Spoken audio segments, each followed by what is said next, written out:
និទានរឿងខ្មែរសូមជូនរឿងព្រាយក្នុងផ្ទះចំណា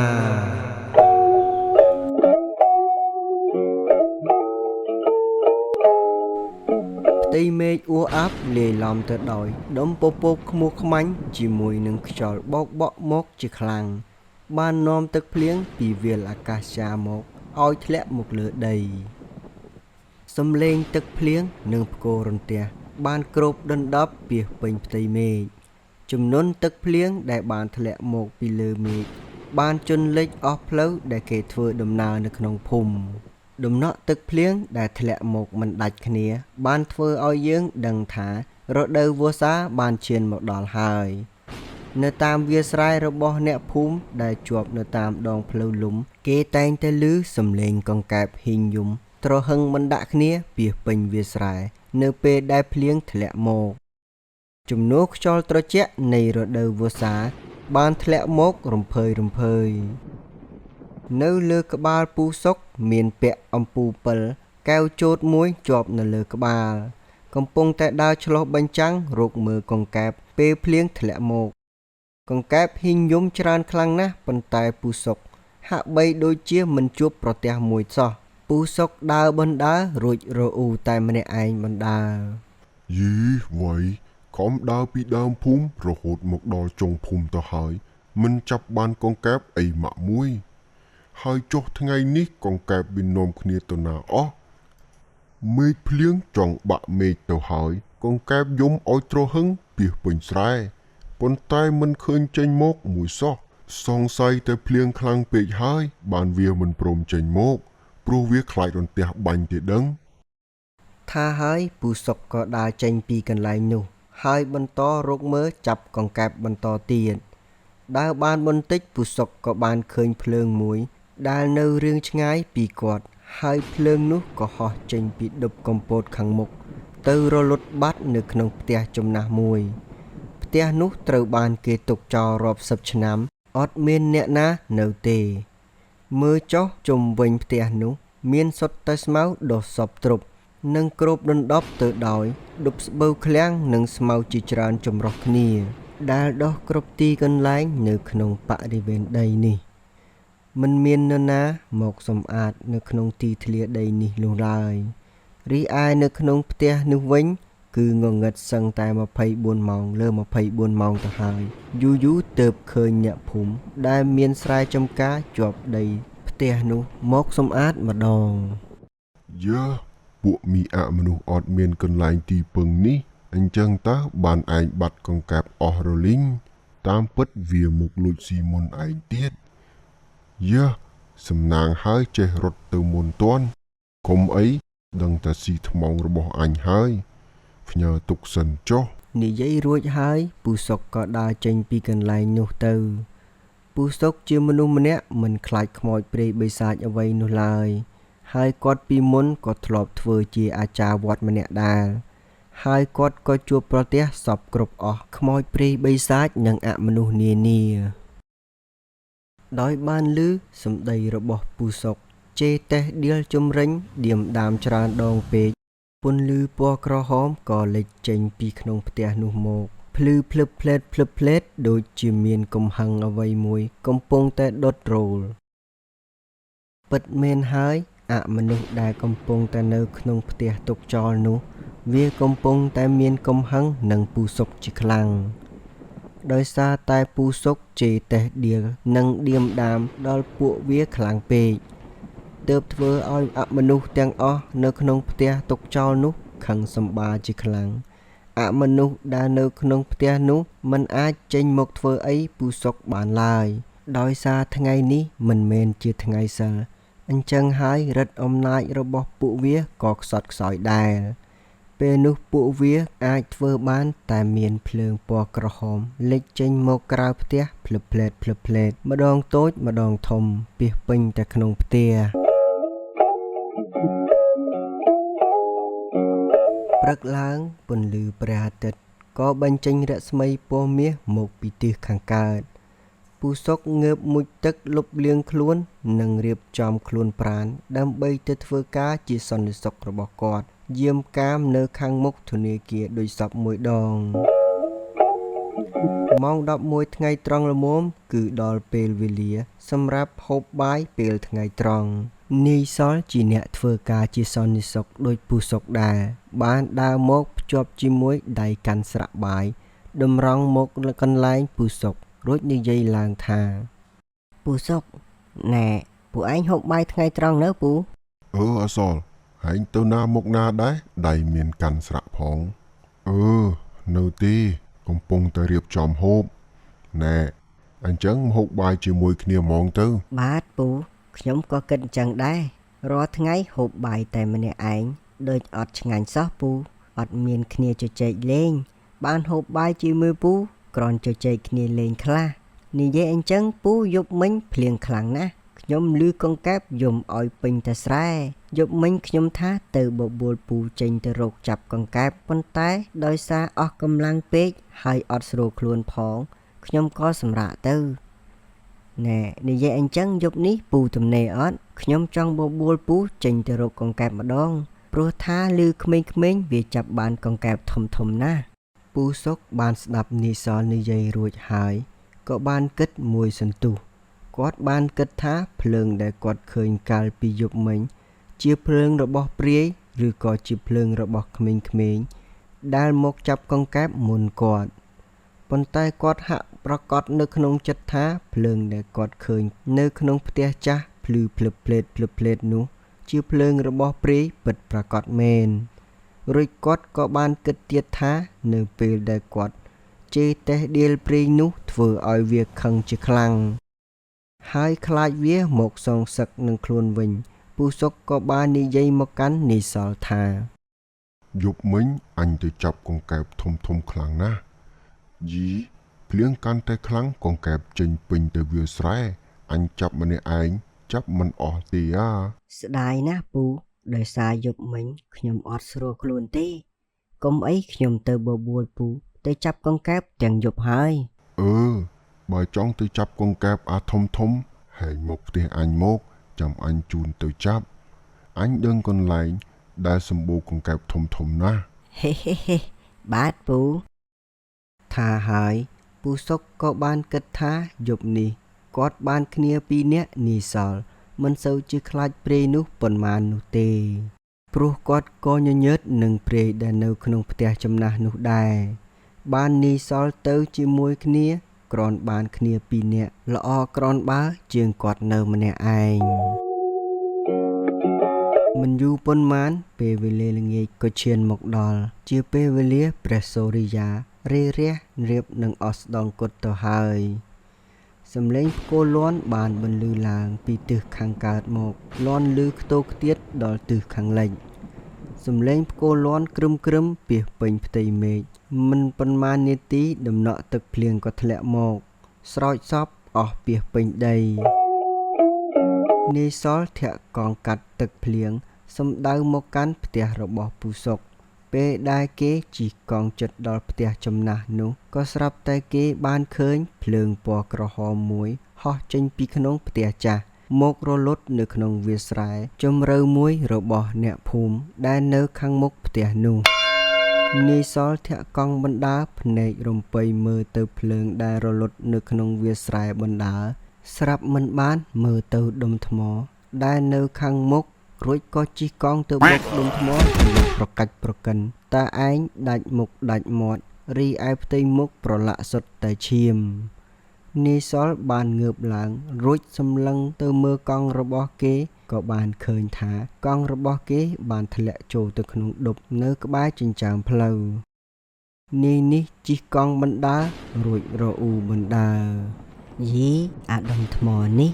ឃើញអញរវល់ធាក់កង់មិនបានមើលទៅខាងមុខហើយវាមិនព្រមកិច្ចឯងសោះយីហើយអ្នកណាអីក៏ទំនេរម្លេះយកដុំថ្មមកដាក់ពាំងកណ្ដាលផ្លូវនេះនាយសលធាក់កង់រអ៊ូបានបន្តិចក៏បានមកដល់មុខផ្ទះរបស់ពូសុកហើយគេក៏បានឈប់កង់រួចក៏ស្រែកហៅពូសុកពូអើយពូអើយនៅផ្ទះអត់ពូខ្ញុំមកដល់ហើយពូសុកកាលបានឮសំឡេងរវើយចេញពីខាងក្រៅផ្ទះមកហើយគាត់ក៏បានដឹងថាសំឡេងនេះជាសំឡេងរបស់នាយសល រួចគាត់ក៏ចេញទៅបើកទ្វារផ្ទះរបស់គាត់រួចហៅនាយសល់ចូលមកខាងក្នុងផ្ទះ យីអាសល់មុខមាត់របស់ឯងទៅត្រូវនឹងស្អីបានប្រឡាក់សុទ្ធតែឈាមហ្នឹងហ៎ បាទពូខ្ញុំជិះកង់មកអំបាញ់មិញអាឡ័យតែភ្នែកមើលទៅភ្លើងដែលហោះចេញពីក្នុងផ្ទះដែលគេទុកចោលនោះភ្លេចមើលផ្លូវក៏ជ្រុលទៅបុកដុំថ្មមួយដោយមិនដឹងថាអ្នកណាគេយកមកដាក់កណ្ដាលផ្លូវទេពូធ្វើឲ្យខ្ញុំជិះបុកដួលប្រកាច់ប្រកិនបត់កតែម្នាក់ឯងពូសុកកាបានដឹងដំណើររឿងរបស់នីសលរួចហើយគាត់ក៏បានគិតថាដុំថ្មដែលនីសលជិះកង់បុកអំបាញ់មិញនោះមិនមែនអ្នកណាយកទៅដាក់នោះទេវាជាស្នាដៃរបស់ព្រាយដែលនៅក្នុងផ្ទះចាស់នោះជាអ្នកធ្វើឡើងហើយពូសុកក៏និយាយមកកាន់នីសលថា អាសល់យប់នេះកុំចេញពីក្នុងផ្ទះនេះឲ្យសោះណាហើយភ្លើងដែលឯងជិះកង់មកឃើញអំបាញ់មិញនោះគឺជាភ្លើងព្រាយ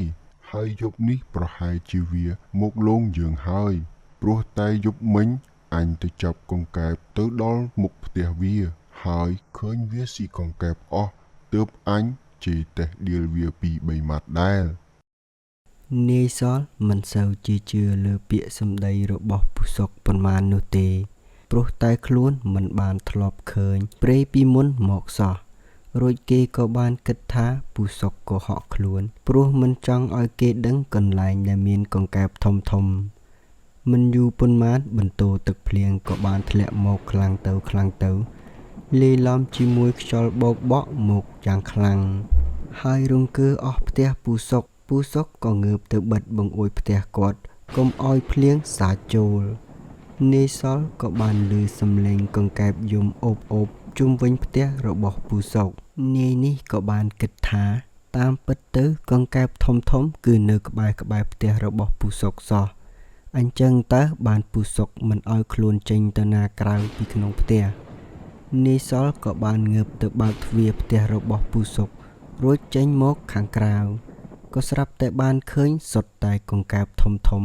នៅពាសពេញតែដីផ្ទះពូសុកប៉ុន្តែនៅគ្រានោះនាយនេះក៏បានគិតថានៅក្នុងផ្ទះរបស់ពូសុកឮសូរសំឡេងភ្លៀងនិងផ្គររន្ទះខ្លាំងប៉ុន្តែពេលចេញមកខាងក្រៅអត់មានភ្លៀងសំបីតែមួយដំណក់សោះមានតែខ្យល់ត្រជាក់ស្រេបបានបក់បោកមកនាយសលពុំបានខ្វល់ពីពាក្យសម្ដីរបស់ពូសុកដែលនិយាយមកកាន់ខ្លួនអំបាញ់មិញនោះទេនាយនេះក៏បានរត់ទៅក្នុងផ្ទះវិញដើម្បីទៅហៅពូសុកឲ្យមកជួយចាប់កង្កែបគ្នាពូនៅខាងក្រៅមានកង្កែបធំច្រើនណាស់ពូកុហកខ្ញុំមិនឲ្យចេញទៅក្រៅផ្ទះតាមពិតទៅកង្កែបធំគឺនៅក្បែរផ្ទះរបស់ពូសោះកង្កែបច្រើនណាស់ពូចាប់មិនអស់ទេដាក់3 4ការ៉ុងទៀតក៏មិនគ្រប់ដែរពូសុកកាបានឮសម្ដីរបស់នាយសលនិយាយរួចហើយគាត់ក៏បានគិតថានៅក្បែរដីផ្ទះរបស់គាត់ពុំដែលមានកង្កែបសំបីតែមួយសោះឡើយហើយចម្លែកអីថ្ងៃនេះមានកង្កែបមកពីណាច្រើនដល់ថ្នាក់ហ្នឹងដោយភាពមិនអស់ចិត្តពូសុកក៏បានចេញទៅជាមួយនឹងនាយសលគ្រានោះក៏ពុំបានឃើញកង្កែបដូចដែលនាយសលនិយាយមកអំបាញ់មិញនោះឡើយពូសុកនិងនាយសលឃើញតែដុំថ្មជាច្រើនតាំងនៅទីនោះរួចពូសុកក៏និយាយឡើងថាយីអាសល់ឯណាកង្កែបធំដែលឯងបានឃើញអំបាញ់មិញនោះហើយអញឃើញសុទ្ធតែដុំថ្មហ្នឹងយីពូខ្ញុំឃើញមែនណាកង្កែបធំជាច្រើនវានៅនឹងឯងមិញឥឡូវនេះមិនដឹងវាទៅណាអស់ឃើញតែដុំថ្មខ្ញុំឃើញវាច្បាស់ណាស់វានៅត្រង់នេះឯងហើយអ្វីឃើញតែដុំថ្មនៅពេញទៅនឹងពូអញប្រាប់ហើយថាកុំអោយចេញមកក្រៅផ្ទះមិនស្ដាប់អញទេណែឆាប់ចូលទៅក្នុងផ្ទះវិញទៅបាទពូហេយីអញឃើញនៅនឹងមិញសោះវាបាត់ទៅណាអស់វៃឲ្យតែអញឃើញលើកក្រោយដឹងតែអញវាយយកទៅឆាក្តៅហ្មងហើយយកទៅក្លែមទឹកត្នោតជូរឲ្យអស់ហ្មងនាយសលនិយាយមិនទាន់រួចពីមាត់ផងសំឡេងសាច់ក៏បានបន្លឺឡើងគ្រានោះសំឡេងឆ្កែលូនិងសំឡេងខ្លែងស្រៈយំញែវញែវពាសពេញទៅលើផ្ទៃអាកាសចា នៅក្នុងរាត្រីឮតែសំឡេងឆ្កែលូនិងលលោកខ្មោចយំគូកហើយនឹងសំឡេងខ្លែងស្រាក់យំញៀវញ៉ាវធ្វើឲ្យនាយសល់ព្រឺអស់សពឆ្អឹងខ្នងញ័រដៃញ័រជើងនិយាយអ្វីក៏មិនចេញឡើយរីឯសំឡេងសើចក៏នៅតែបន្លឺឡើងលឺទៅទើបធ្វើឲ្យពូសុកប្រញាប់ហៅនាយសល់ឲ្យឆាប់ចូលទៅក្នុងផ្ទះលុះអ្នកទាំងពីរបានចូលទៅក្នុងផ្ទះរួចហើយសំឡេងផ្គរលាន់និងរន្ទះបាញ់ក៏គ្របដណ្ដប់ទៅដោយភ្លៀងធ្លាក់មកបណ្ដាក់គ្នាយ៉ាងខ្លាំងហើយសំឡេងកង្កែបហ៊ីងយំលាន់ពាសពេញតែគៀនផ្ទះរបស់ពូសុកនាយសល់នៅតែមិនអស់ចិត្តជាមួយនឹងសំឡេងកង្កែបហ៊ីងយំដែលនៅគៀនផ្ទះរបស់ពូសុកគេក៏ដាច់ចិត្តចេញទៅមើលម្ដងទៀតដោយនាយនេះភ័យផងចង់ដឹងផង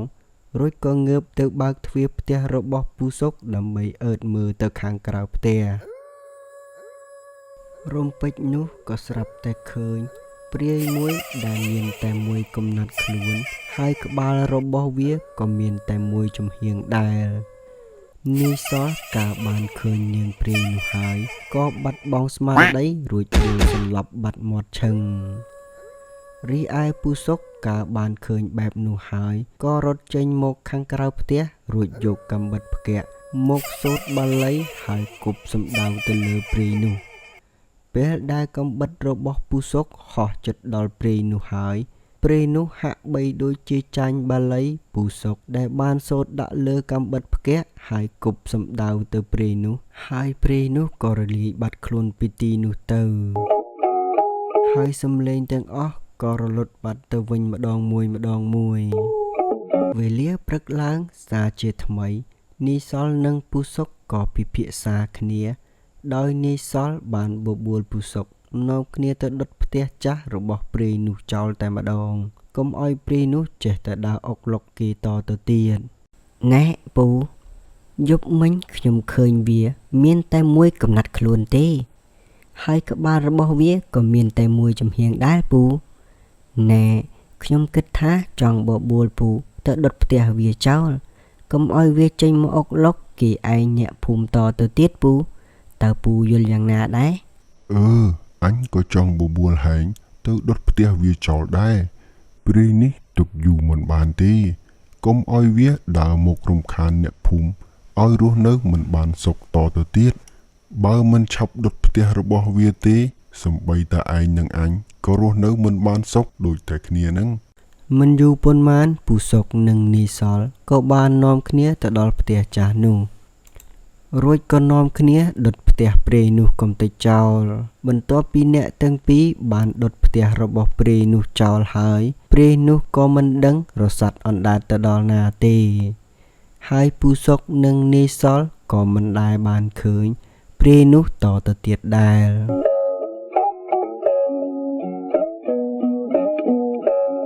និទានរឿងខ្មែរសូមជូនរឿងខ្មោចក្នុងបច្ឆា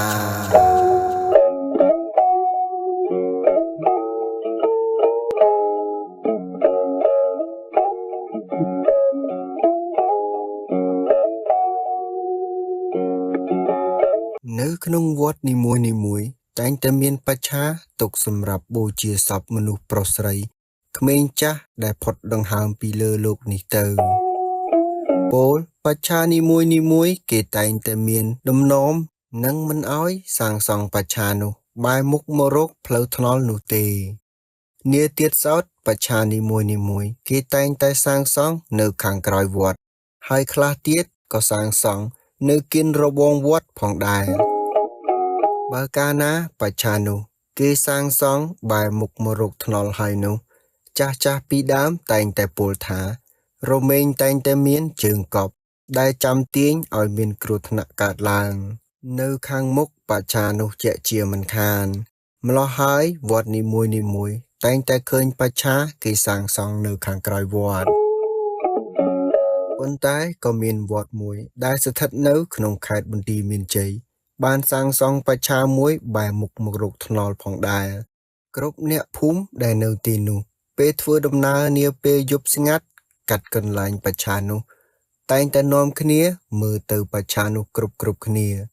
បន្ទាប់ពីបច្ឆានោះបានសាងសង់រួចរាល់រាល់នាពេលយប់គេតែងតែឮសំឡេងឆ្កែលូនិងលលោកខ្មោចយំគូកពាសពេញតែលើដំបូលបច្ឆានោះពេលបច្ឆានោះសាងសង់រួចក៏មានអភូតហេតុក៏ចេះតែកើតឡើងមិនដាក់គ្នាជាហូរហែ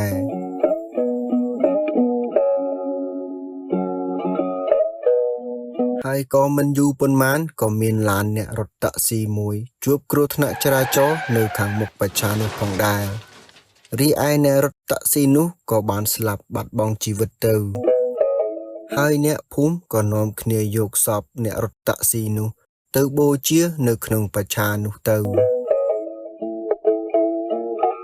នៅក្នុងរាត្រីយប់យន្តដ៏ស្ងាត់ជ្រងំគេតែងតែឃើញស្រមោលរាងស្ទង់សអង្គុយនៅលើដំបូលបច្ឆានោះហើយខ្លះទៀតក៏ឃើញស្រមោលឈរបក់ដៃល្វើយអណ្ដែតផាត់ផាយផុតពីលើផ្ទៃដីហើយខ្លះទៀតក៏ឃើញហោះទៅមកនៅខាងមុខបច្ឆានោះផងដែរទើបអ្នកភូមិខ្លះមិនហ៊ានចេញធ្វើដំណើរនាពេលយប់ឡើយអ្នកភូមិក៏បានលើកឡើងទៀតថាមានពូម៉ូតូឌុបម្នាក់គាត់បានខូចម៉ូតូនៅខាងមុខបច្ឆានោះរួចក៏ត្រូវខ្មោចដែលនៅក្នុងបច្ឆានោះលងឲ្យគាត់ជ្រុះសក់អស់ពីលើក្បាលផងដែរ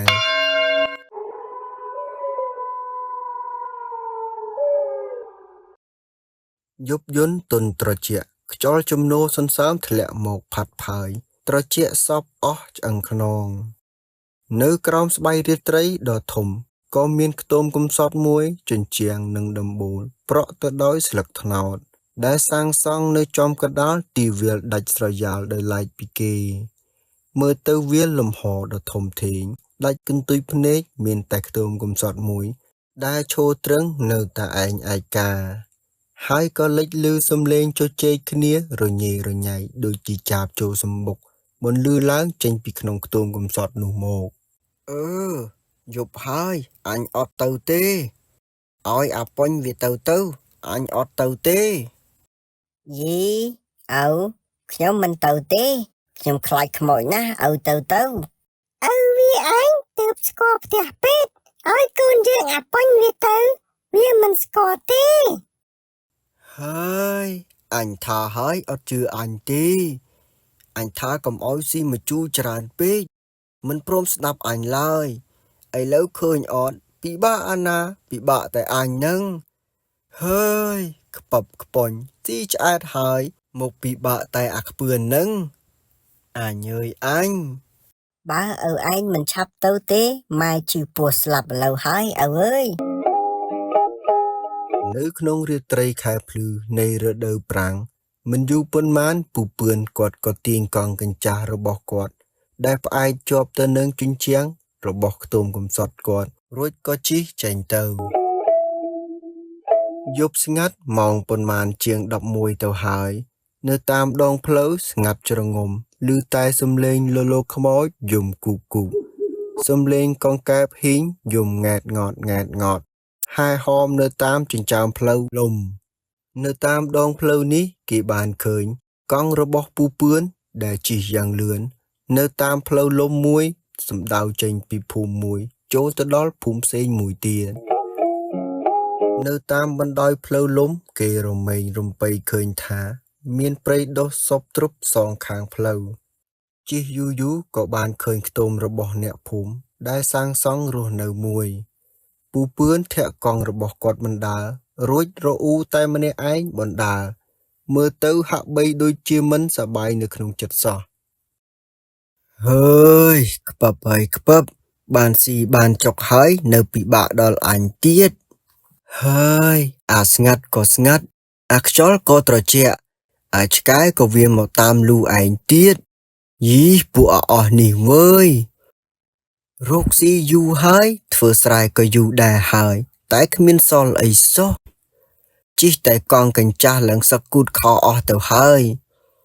ហើយជីវិតគេតក់ពេញបំពង់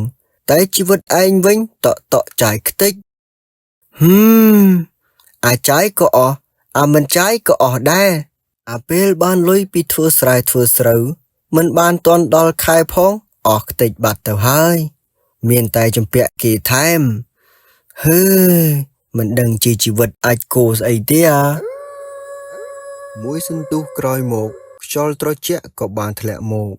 ចាប់ផ្ដើមផាត់ផាយមកត្រជាក់សពអស់ឆ្អឹងខ្នងរបស់ពូពឿនឲ្យស្រាវស្រាញបះរោមខ្ញាក់ខ្ញាក់ពូពឿនគាត់ជិះកង់បានប៉ុន្មាននាទី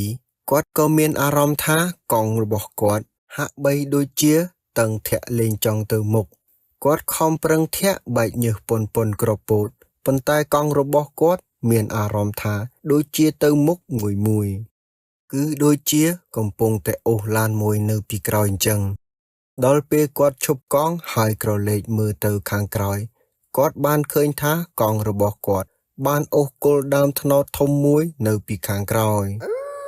អញ្ចឹងតើបានពូពឿនខំប្រឹងធាក់កង់ឡើងបែកញើសប៉ុនក្រពោតទៅហើយតែកង់នោះលែងចង់ទៅមុខបន្តទៀត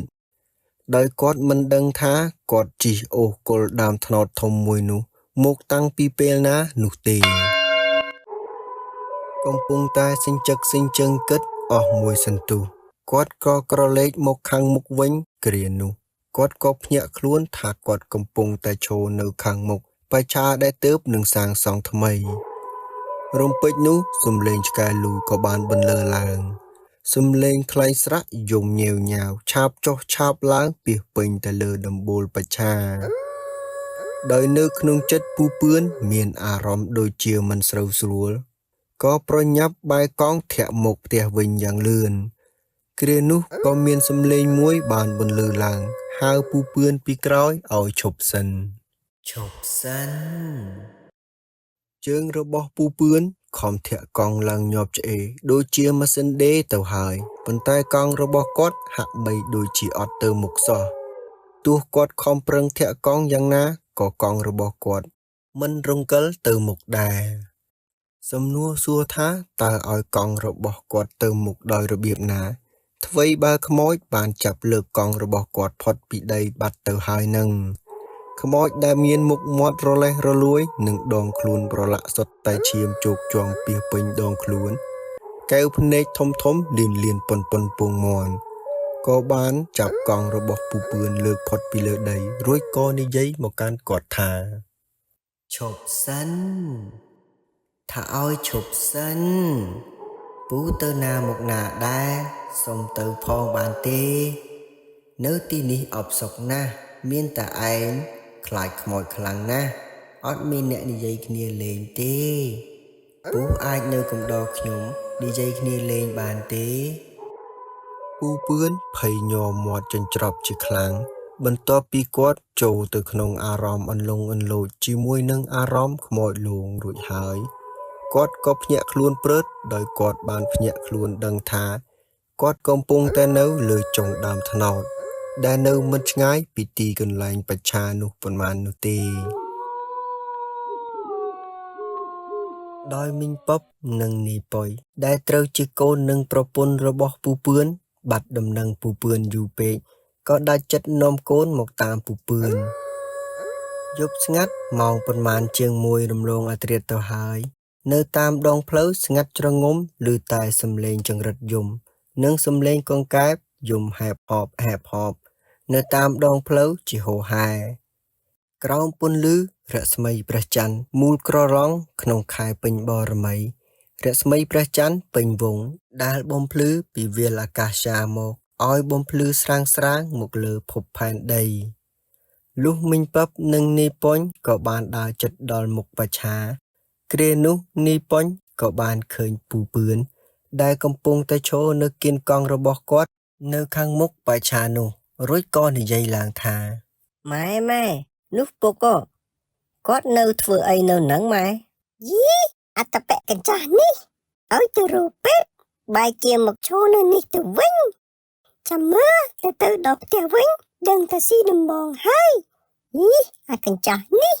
មីងប៉ាប់និយាយមិនតាន់រួចពីមាត់ផងសំឡេងមួយក៏បានបន្លឺឡើងពីលើចុងត្នោតមករវើយប៉ាប់អើយប៉ាប់មិនអញទេអញនៅលើចុងត្នោតឯនេះទេប៉ាប់អើយអញនៅនេះទេហើយចុះអត្តបៈឯងតើនៅធ្វើអីនៅលើចុងត្នោតហ្នឹង អាម៉េចមិនព្រមចុះមកខ្ញុំឲ្យឯងទៅហៅពេទ្យមិនមានឲ្យឯងទៅឡើងបេះផ្លែត្នោតទេ អូជួយអញផងខ្មោចលងហើយជួយអញផង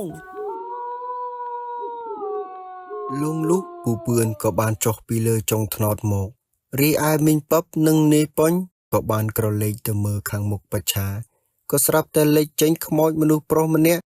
ដែលមានមុខមាត់រលេះរលួយនិងដងខ្លួនប្រឡាក់សុទ្ធទៅដោយឈាមពាសពេញដងខ្លួន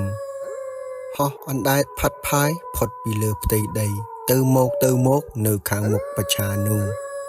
រួចក៏បន្លឺឡើងថាឈប់សិនអ្នកទាំង3មកនេះមកបាននិយាយគ្នាលេងខ្ញុំស្លាប់យូរហើយតែអបសុកណាស់អត់មានគ្នាមកលេងទេមកនេះមកបានគ្នានិយាយលេងយីអានេះវើយលងឯងមកកណាត់យប់ហើយនៅមិនអស់ចិត្តទៀតវាចង់លងឯងទាំងគ្រួសារហ្មងវៃបើអត់គ្នានិយាយលេងចាំរងអ្នកផ្សេងទៅអញអត់ទំនេរទេការនេះធ្វើឲ្យប្តីប្រពន្ធពូពឿនឃើញសភាពការហាក់បីដូចជាមិនសូវស្រួលក៏នាំមីងប៉ឹបនិងនាយប៉ុញរត់ទៅផ្ទះវិញយ៉ាងលឿនលុះព្រឹកឡើងពូពឿននិងមីងប៉ឹបក៏បាននាំគ្រួសារទៅវត្តដើម្បីឲ្យលោកស្រោចទឹកឲ្យលុះព្រះសង្ឃក៏មានពុទ្ធដីកាថាខ្មោចដែលដុតនៅក្នុងបច្ឆាថ្ងៃមុនជាខ្មោចតៃហោមិនទាន់អស់កម្មជារៀងរាល់ពេលខែពេញបរមីខ្មោចនោះតែងតែចេញលោគេស្រស់គ្រប់គ្នាដោយខ្មោចនោះនៅមានកម្មសម្រាប់ប្រពន្ធរួចជិះឡានរត់គេចចេញពីប៉ូលីសដែលតាមចាប់ខ្លួនរួចក៏ជ្រុលចង្កូតឡានទៅបុកគល់ដាំត្នោតស្លាប់ទៅហើយព្រះសង្ឃតែងតែហាមមិនឲ្យអ្នកភូមិចេញធ្វើដំណើរឆ្លងកាត់បច្ឆានោះនាពេលយប់បន្តទៀតទេនិទានរឿងខ្មែរសូមជូនរឿងម្ចាស់មរិញគង់វាល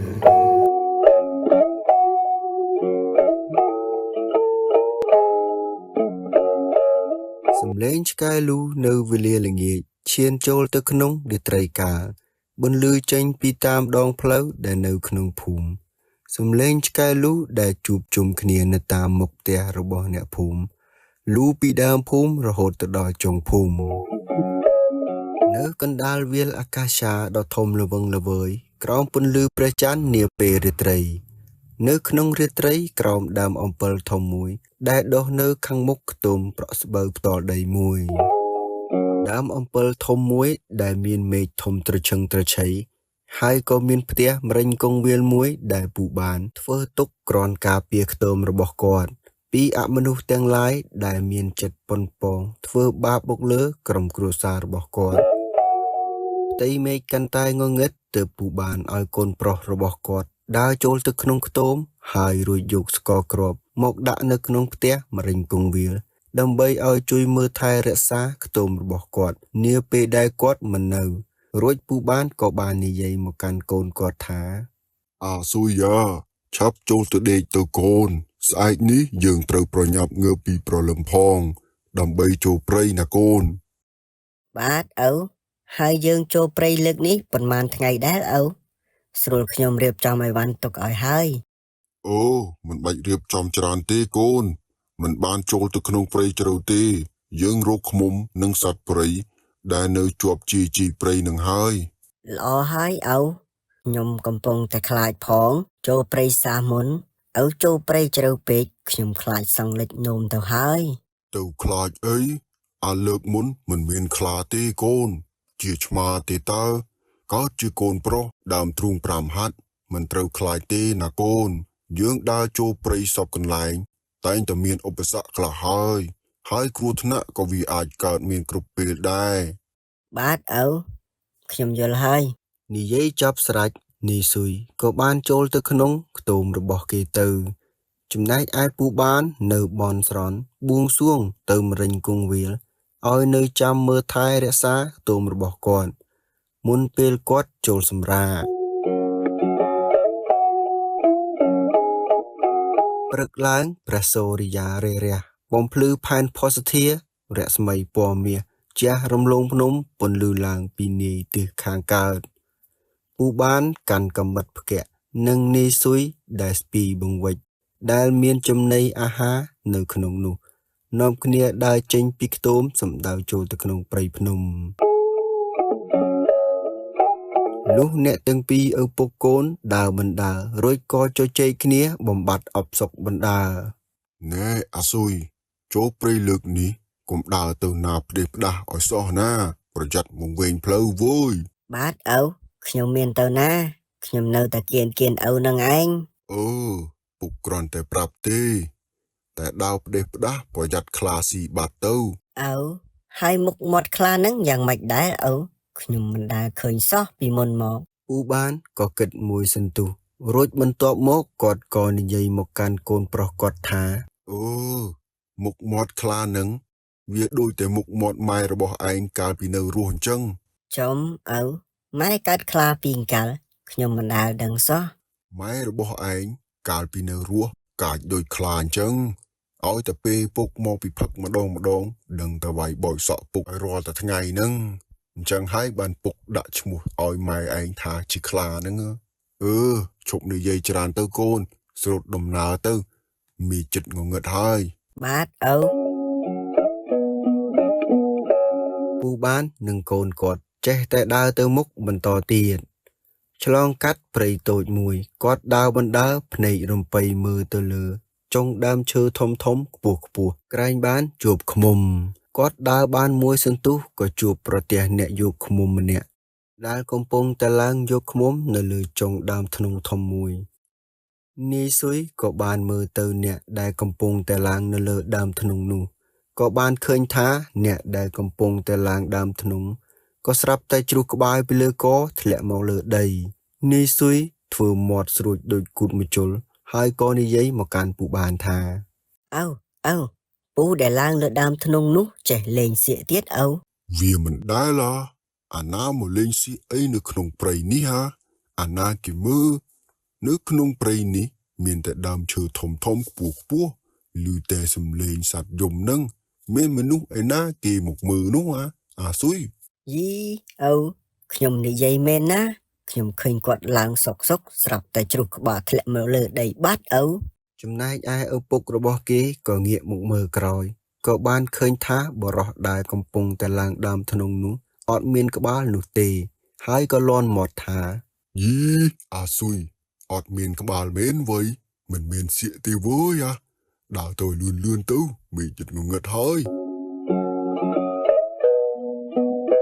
អ្នកទាំងពីរនាក់ឪពុកកូនប្រឹងដើរទៅមុខចូលទៅដល់ក្នុងព្រៃមួយកន្លែងដែលព្រៃដុះសពទ្រុបដុះសុទ្ធតែដើមឈើធំនិងកូនព្រៃតូចដែលដុះហែហោមគ្នានៅសងខាងផ្លូវព្រៃមួយនេះមើលទៅសុទ្ធតែដើមឈើធំខ្ពស់ដើមស្រលូនត្រង់ស្លូដូចចង្កឹះក្រោមដើមឈើធំនីមួយសម្បូរទៅដោយដប់ស្បូវឃ្លាំងនិងអាស័យព្រិចដុះចាក់ស្រេះគ្នាជិតអស់ផ្លូវរទេះគោតូចដែលបរចាក់ចេញពីផ្លូវធំមួយនេះចូលមកដល់ក្នុងព្រៃនេះអាកាសធាតុក៏ប្រែត្រជាក់ភ្លាមអាស្រ័យដោយសម្បូរទៅដោយដើមឈើធំជាច្រើនដែលដុះជាប់គ្នាជាហូរហែបាំងបាត់ពន្លឺព្រះអាទិត្យនិងធ្វើឲ្យជាម្លប់ដល់កូនឈើតូចទាំងអស់ដែលដុះនៅខាងក្រោមដើមរបស់វាពីរនាក់ឪពុកកូនដើរបានមួយសន្ទុះពន្លឺព្រះអាទិត្យក៏រត់ទៅលិចបាត់នៅឯជើងភ្នំម្ខាងទៀតចំណែកឯពន្លឺរស្មីពណ៌មាសក៏ប្រែជាសាបរលាបសូនឈឹងសឹងតែមើលទៅខាងមុខពុំឃើញឡើយពូបានគាត់និយាយមកកាន់កូនគាត់ថាដើរឲ្យលឿនមកកូនឆាប់រកកន្លែងបានសម្រាក បាទឪណែឪយើងចូលមកព្រៃនេះមានគ្នាប៉ុន្មានអ្នកដែរឪ ហើយមានគ្នាមកពីណាទៀតមានតែកូនឯងហើយនឹងឪនឹងដើរមកតែពីរនាក់ ហើយចុះពីណាគេដើរមកតាមពីក្រោយយើងនឹងឪ ពូបានកាបានឮកូននិយាយហើយក៏បានងាកមកក្រោយរួចក៏បានឃើញថាមានក្រុងឆ្អឹងបរោះម្នាក់ដែលកំពុងតែដើរមកតាមពីក្រោយខ្មោចដែលមានតែក្រុងឆ្អឹងសក្បោះឥតមានសាច់មួយដុំជាប់ទៅនឹងខ្លួនមួយចំណែកណាឡើយរួចក៏បន្លឺឡើងថា Hello Chúng liệt bà bà hơi. ចំឪខុសបច្ចេកទេសមួយទៀតបាត់ហើយសង្ស័យតែចូលរៀនសៀកថ្ងៃដំបូងហើយមើលទៅ លុះពូបានក៏ងាកក្រឡេកទៅមើលខាងក្រោយម្ដងទៀតក៏ស្រាប់តែបានឃើញគ្រោងឆ្អឹងខ្មោចបរោះនោះដើរមកពីក្រោយដោយអត់មានក្បាលនោះទេពូបានក៏បាននិយាយឡើងថា Chúng cái đồng chép. Mình bên xịa tì vui. À xui, không mồi tì tơ. ការបានឃើញសភាពខ្មោចដែលមានតែគ្រោងឆ្អឹងនោះហើយពីរនាក់ឪពុកកូនក៏នាំគ្នាបន្ថែមលបឿនទៅមុខទៀតយ៉ាងលឿនអ្នកទាំងពីរឪពុកនិងកូនប្រុសប្រឹងដើរទៅមុខមិនហ៊ានបត់ត្រឡប់ក្រោយនោះទេពូបាននិងកូនប្រុសដើរចូលព្រៃកាន់តែជ្រៅបន្តិចពួកគេហាក់បីដូចជាវង្វេងផ្លូវដើរទៅដើរមកប្រៀបដូចជានៅកន្លែងដដែលដោយកើតចិត្តសង្ស័យពូបានក៏បាននិយាយថា Chúng, à cô nè. Dưỡng đôi chia vùng viên phlau hơi à mơ tử. ធ្វើមិនទៅឪបើយើងដើរទៅដើរមកដូចជានៅកន្លែងដដែលមិនទៅមកសោះឪ Chết tại đào từ mụn tịch tiết mưa. Cái miền phlau chênh nà côn. បាទឪ ពួកគេទាំងពីរដើរទាំងផិតភ័យញ័រញាក់សពអស់ខ្លួនប្រាណឆ្លងកាត់ពីព្រៃដែលមានដើមឈើខ្ពស់ខ្ពស់ដែលឮតែសំឡេងសត្វលលោកខ្មោចយំបន្ទាប់ចេញផុតពីព្រៃដែលមានខ្មោចលងអំបាញ់មិញរួចហើយពូបាននិងមីនុបក៏បានឈានចូលទៅក្នុងព្រៃមួយទៀតព្រៃមួយនេះមិនដូចជាព្រៃមុននោះទេព្រៃមួយនេះមានតែដើមឈើធំធំមួយអាចមើលឃើញវាលវែងដាច់កន្ទុយភ្នែកនៅតាមដងផ្លូវដែលឆ្លងកាត់ព្រៃនេះ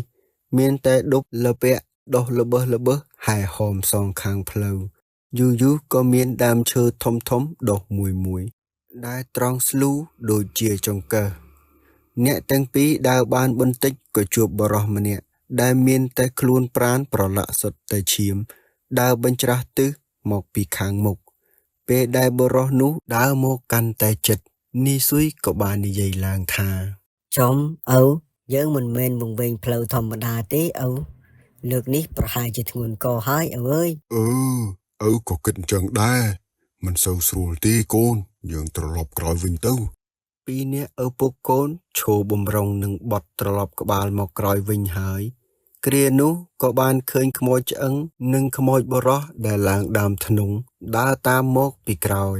មីនុបស៊ុយក្រឡេកឃើញហើយក៏ញ័រញាក់ដៃជើងសពអស់ឆ្អឹងខ្នងនិយាយអ្វីក៏មិនចេញឡើយបានត្រឹមតែធ្វើមាត់ស្រួចដូចគូនម្ជុលពូបានការបានឃើញសភាពការបែបនោះហើយបានគិតថាម្ដងនេះតច្រកហើយទៅមុខក៏មិនកើតបកក្រោយក៏មិនបានពូបានគាត់ផ្លឹកស្មារតីអស់មួយសន្ទុះលុះគាត់បានភ្ញាក់ខ្លួនវិញគាត់ក៏យកដៃទាំងពីរមកប្រណិមទន្ទឹមទៅនឹងខ្លួនរបស់គាត់រួចគាត់ក៏នឹកដល់មរិញគង្វាលដែលគាត់ចិញ្ចឹមនៅខាងមុខខ្ទមឲ្យអញ្ជើញមកថែរក្សាពូបាននិងកូនរបស់គាត់ផងពេលដែលបនស្រន់ដល់មរិញគង្វាលរួចហើយគ្រានោះក៏ស្រាប់តែលេចចេញក្មេងប្រុសពីរនាក់ដែលមានស្លៀកពាក់ក្បិនពណ៌ក្រហមឆ្អិនឆ្អៅហើយក៏ពង្រីកខ្លួនប៉ុនណានៃរួចក៏ទាត់ខ្មោចទាំង3នោះមួយនាក់មួយជើងឲ្យរលាយបាត់ខ្លួនពីទីនោះទៅលងលុះខ្មោចទាំង3ក៏បានរលាយខ្លួនបាត់ពីទីនោះហើយចំណែកឯមរិញគង្វាលទាំងពីរក៏រលាយបាត់ខ្លួនពីទីនោះផងដែរមិនយូរប៉ុន្មានសំឡេងមាន់រងាវក៏បានបន្លឺឡើងពន្លឺព្រះអាទិត្យក៏បានចែងចាំងផុតព្រៃភ្នំលុះពូបាននិងនីស៊ុយក៏ឃើញផ្លូវបត់ត្រឡប់មកផ្ទះវិញរួចក៏នាំគ្នាប្រញេប្រញាប់មកផ្ទះវិញយ៉ាងលឿនបើបងប្អូនស្រឡាញ់និងចូលចិត្តគំនូរជីវចរនិទានរឿងខ្មែរដែលជាភាសាខ្មែរសូមបងប្អូនជួយចុច Subscribe និងដាក់សញ្ញាកណ្ដឹងដើម្បីទទួលបានរឿងថ្មីៗបន្តទៀតសូមអរគុណនិងសូមជម្រាបលា